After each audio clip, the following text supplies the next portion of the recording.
And that is a blatant lie. And that's my problem with this whole due process conversation. If you're a murderer, take it up with the White House. What I'm telling you is, you take it up with the courts. That's what's due process. The courts are taking it up again. No, they're not. Garcia was never seen in a court of law. What are you talking about? I want to talk to you about immigration, because this has been a hot topic for a long time. But due process. You're an attorney, David. Yep. Okay. There are people in this country that are not getting due process. It's very clear in our Constitution. They don't say whether you're documented or undocumented, legal or not. They say any person has the right to due process. Person. They specifically use that term. There are people in this country, legal or not, that are not getting due process. There was a 4-year-old, a legal citizen with cancer, that was deported. There was a woman that was breastfeeding her 1-year-old daughter that was separated from her family that did not get due process. This man, Mr. Garcia, never proven in a court of law that he is a gang member, never proven in a court of law. Are we still pretending he's not a gang member, Abrego Garcia? Are we still pretending he wasn't MS-13? Are we still going with that? Where was that proven? What do you mean? Where was that proven? Yeah, it was in police reports, in the video, and from when he was when he was literally pulled over and he was human trafficking, in the restraining order where he was beating his wife. Are these the people you guys want to defend? Okay, so let's talk about tattoos. Okay. It was and by the way, when he came to the United States and after he applied for asylum a year late and he wasn't granted asylum because he failed to even tell anybody he was here, he reported that he was fleeing gang violence. Are we going to pretend this guy is like a Girl Scout cookie salesman? Are we going to pretend that you're not an attorney because there's something called the rule of law? We can talk about that, but don't try to pretend that Abrego Garcia is a defined outstanding citizen. Okay. He's a gang member who snuck into the United States and beat his wife. I mean, okay, come on now. And I'm going to ask you again, where was that proven in a court of law? What do you mean, where was it proven? The restraining order says there was enough proof. No. Where was it proven in a court of law that he beat his wife? Was he charged with a crime? Was his wife lying? Was his wife lying? Were the 25 women lying that accused Donald Trump? Hold on. Well, you believe the women who accused Donald Trump weren't lying, right? Because you've attacked me on that plenty of times. So you're telling me that Abrego Garcia. Go ahead, Brian. I don't want to overtalk you. Go ahead. Okay, let me be very clear. Donald Trump was proven to be a liable sexual abuser in a court of law. There are 25 women that have come forward. Now, if you can find me 25 women that came forward that are saying that Garcia beat them, then I might have a different opinion as well. But hold on. There's something called the rule of law in this country. You know, we can talk about the rule of law. Okay, okay. Well, it's very simple. You can talk about accusations. Here's the bottom line. This man did not get due process. There is a gay hairstylist who went through a legal port of entry from Syria to come into this country. And the only proof that they had that he's an alleged gang member was 2 tattoos. Do you know what those 2 tattoos are that are on his body? Mom and dad. He did not get due process. Nothing, never convicted of violent crime. You skipped a huge step of due process. How did he get into the country? He went through a legal port of entry. He tried to do it the right way. He was seeking asylum. Did he get in? That he did not. No. So how did he end up here? He tried to get in through a legal port. That's all I know. And here's the important. You're missing a huge step here, Brian. How did he end up in the country? So if you're in this country illegally, you're okay with people who are nonviolent criminals being deported to one of the highest maximum security prisons in the world. You're okay with that? Tell me with a straight face you're okay with that. I'm okay with that. I don't have a problem. But what I'm trying to tell you is the Supreme Court has spoken about this, and they have said that they're entitled to due process. They've sent it back to the lower courts to determine whether or not these people had due process and what that process is. So you care about the Supreme Court, then why was it the Supreme Court ruled 9-0 that Donald Trump needed to facilitate the return of Garcia? If you want to quote, they didn't say he needed to facilitate it. They did not. What did they say? They did not say they needed to facilitate it. What they said was he didn't have the due. It needed to be evaluated whether or not he had the due process. But the Supreme Court the president of the United States cannot compel a foreign government to illegally import somebody into the United States. It did not say he had no power to facilitate it. That is the issue, Brian. What is President Trump? You heard the president of El Salvador say, nope, he's staying here. Are we supposed to you want to go to war with him and take him out of the prison there? You're smart enough to understand that if Donald Trump just said, hey, send him back, that's exactly what they would have done. You know that. Donald Trump didn't want it to happen. The man didn't get due process. Supreme Court ruled 9-0, and they are defying the Supreme Court. They're defying judges. They're attacking judges and their families and the character of these judges. Attacking judges. They don't like her. Donald Trump has done that. He's been doing it for the last 20 years. Because I believe it was Brett Kavanaugh. Lunatic judges tried to murder him because because of the rhetoric coming from the left. So explain what Trump is doing to threaten judges. Okay, exactly. so I'll do whataboutism if you want to, but let's just. That's not whataboutism. It's a fact. Well, it is. Okay, Okay. listen, I don't condone, and I said this on Piers Morgan, Sure. any rhetoric that would go after a judge or a judge's family. That's why it's whataboutism. We're talking about Donald Trump because right now he's the president of the United States, and this is what we're talking about. There have been judges where he's called them radical left judges. He's gone after members of their families. To say somebody's acting radical? Yes, it absolutely is. Well, then let's talk about what happened in D.C. This is a perfect segue to talk about what happened in D.C. Okay, I'm happy to do that with you, but just to stick on this issue for another moment, these people are not getting due process. But I disagree with you that they're not getting due process. So someone with no violent criminal record, you just said you're okay with them being sent over to one of the most maximum security prisons in the world. You're totally okay with that. You can highlight the facts that you find most offensive, that your audience will find most offensive. But what I'm telling you is you keep skipping the part of how did they get here to begin with? They didn't come here legally. So we have people who are legally present in the United States. And in the case of Abrego Garcia, his wife had a restraining order against him because he beat her. He was caught trafficking. He was caught. Yeah, right. He was caught. No, actually, she said that on the record. She said that on the record in media interviews. He was caught in a human trafficking operation. What was he charged with? What are the charges? Tell me what he was charged with. The only thing that matters that he was charged with is coming into the United States illegally. He didn't have a right to be here. Why is that so difficult for people to understand? If you're in the country illegally, you can be removed by any means necessary. And if that means you end up in a high security prison in your home country, don't come into our country illegally. It's pretty freaking obvious, Brian. So according by your standards, if you're a 75-year-old woman, I don't care if you're a baker. Hold on. I just want to make sure I get your opinion right. Yeah. 75-year-old women with 5 grandkids and I don't care. Fine.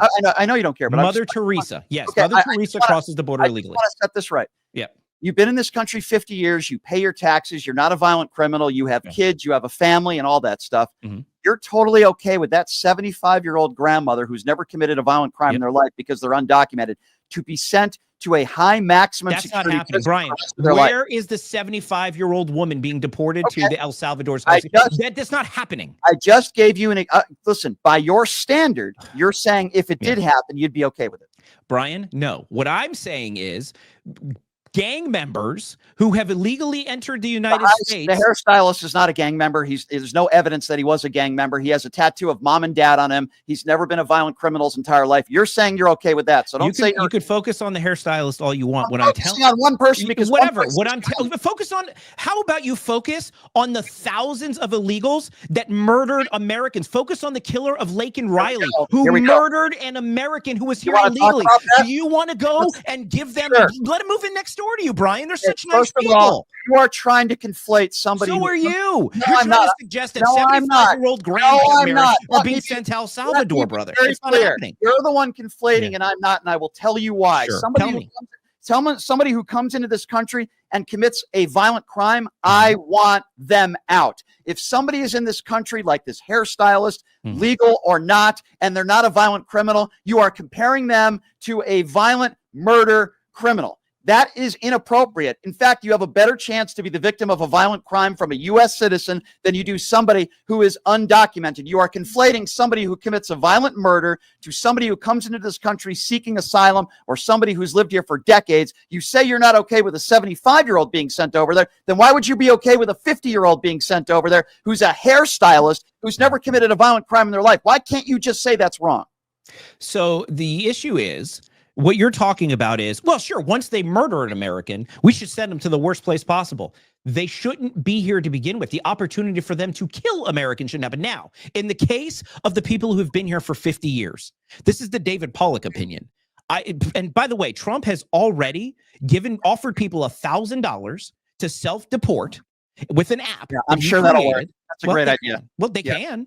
I'm sure that'll work. I'll give him $1,000 to self-deport. I'm sure that'll work. I'm just saying, they've offered the people the opportunity. He's also offering a $5 million gold card to come into the country. His ideas that's a great idea too. That's a fantastic idea. Absolutely ridiculous. Brian, you'd rather have illegal aliens that are gang members than somebody who has $5 million to contribute to our economy? You care about America? With the fact that people that come into this country are all gang members and murderers. I didn't say they were all gang members and murderers. You're making it sound like they are. You are you are framing everybody who's in this country legally as being like cosmetologists. Never said that. I never said that. What I'm telling you is that there are people in this country that are not getting due process, and some of these people are very good people. They're not bad people, and they shouldn't be sent to a high maximum security prison in El Salvador. Yes, some of them How many people have been sent to El Salvador? I think it was somewhere around 260 people in 60 minutes to the story, which clearly you didn't see. How many illegals are presently living in America? Wait, hold on. Let's go one at a time. I just want to know. Let's go one at a time. 260 people were sent to El Salvador, and over 60 people. And over 60% of those people are non-violent criminals that have no criminal record. You as an attorney, where do you get that information? Where does that information come from? The 60%. It was reported by 60 Minutes because I did background checks on all the people that were sent over there because they did their homework. And obviously, the Trump administration didn't do that because they haven't shown any evidence or proof that so many of these people are gang members. They have tattoos. Guess what? If you have a tattoo on yourself, that doesn't mean that you deserve to be sent to an El Salvador prison for the rest of your life. In this country, if I have a tattoo on my forehead that says I'm in a gang, that doesn't mean I go to jail, David. That doesn't mean I go to jail. That's not enough to send somebody to a high maximum security prison. I don't agree with deporting people if they're illegal, if they're nonviolent criminals, but that's different. That's not what we're talking about. We're talking about sending people to a high maximum security prison, one of the biggest in the country, in the world. And you seem to be okay with that because of other murderers and gang members. That's absurd. That's like saying if somebody gets arrested, I don't know, for a speeding ticket, they deserve to go to jail because there's so many murderers in the United States of America. David, what you're saying doesn't make sense. You have to treat every individual differently. If you're a murderer or a violent criminal, I feel a lot differently about you than if you're a gay hairstylist coming into this country illegally who has never committed a violent crime in your life. You're not a gang member, and you have 2 tattoos that say mom and dad. Why is that hard to understand? There are 11 million illegals present in the United States. 11 million. Now, I'm not good at math. That's why I became a lawyer. But 260 people out of 11 million is not rounding up all of the people and sending them to El Salvador. So let's just be clear on that. You're upset that the 200, and this is what you're claiming, that of the 260 people sent to the El Salvador jail, you're saying a large percentage of those people weren't violent. They weren't even gang members. They were sent there improperly without due process, correct? Absolutely. I'm not just saying that. That's just a fact. Even the White House is basically admitting that. The White House hasn't admitted that. And that's why the Supreme Court has ruled 9-0 with this guy Garcia. And that's why other judges have ruled the same. They're not giving these people due process. And David, here's the problem. It could be 11 million people and one person.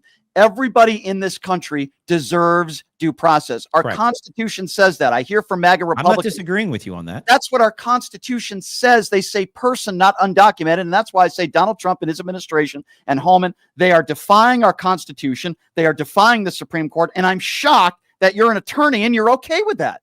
I see you're suggesting that I don't think people deserve due process. I'm not suggesting that. What I'm telling you is, and what the Constitution requires when you're looking at due process, is you have to evaluate what process is due. And that's the thing. So when you're looking at the Constitution, you have to ask, are these people being deprived of life, liberty, property without due process, right? 5th Amendment or 14th Amendment, that the state can't deprive the person. Then the second question of that is, what process is due once you have evaluated that one of these 3 things are being taken from them, correct?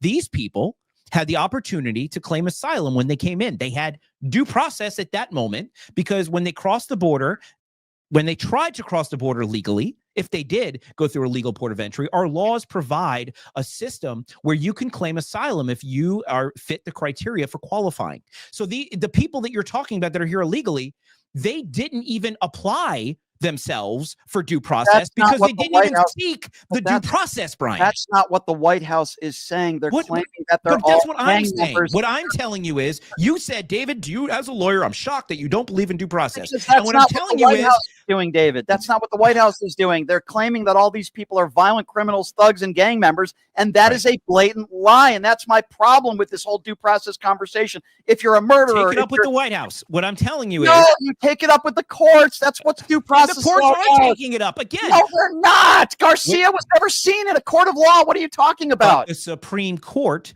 decided his case, didn't they? Is that not due process? No, they did. What is due process to you then, Brian? The Supreme Court ruled that Donald Trump needs to facilitate the return of Garcia. That's the exact language that they used. Why are you denying that? He never had his day in a courtroom. They literally said, Facilitate. That's the word that the Supreme Court used, and they ruled 9-0. He's defying the Supreme Court. The Supreme Court and the President of the United States do not have the authority to demand somebody that's not a citizen be brought to the United States for due process. That is not something that they're even legally obligated or authorized to do. The President of El Salvador said no.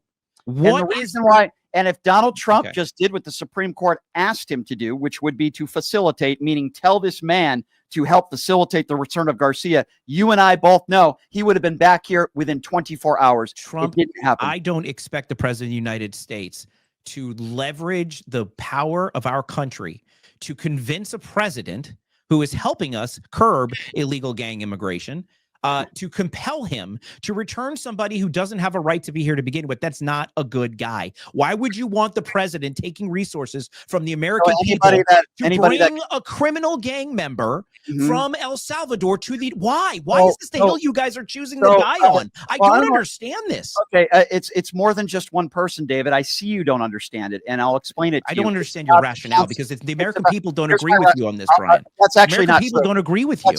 MAGA Republicans don't agree with me. No, most of the country disagrees with you. According to what poll? What are you talking about? All of them. The presidential election, where immigration was the number one issue. He's got 39% approval ratings the first 100 days, which are some of the worst numbers in 70 years. So I have no idea what throughout the